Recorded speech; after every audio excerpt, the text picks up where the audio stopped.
முடிஞ்சு போச்சு.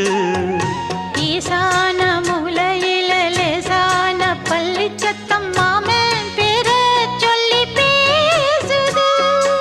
ஆறாத சோகந்தன்ன தீராம சேர்த்து வச்சு ஊரும் சேர்ந்து என்ன ஏசுது.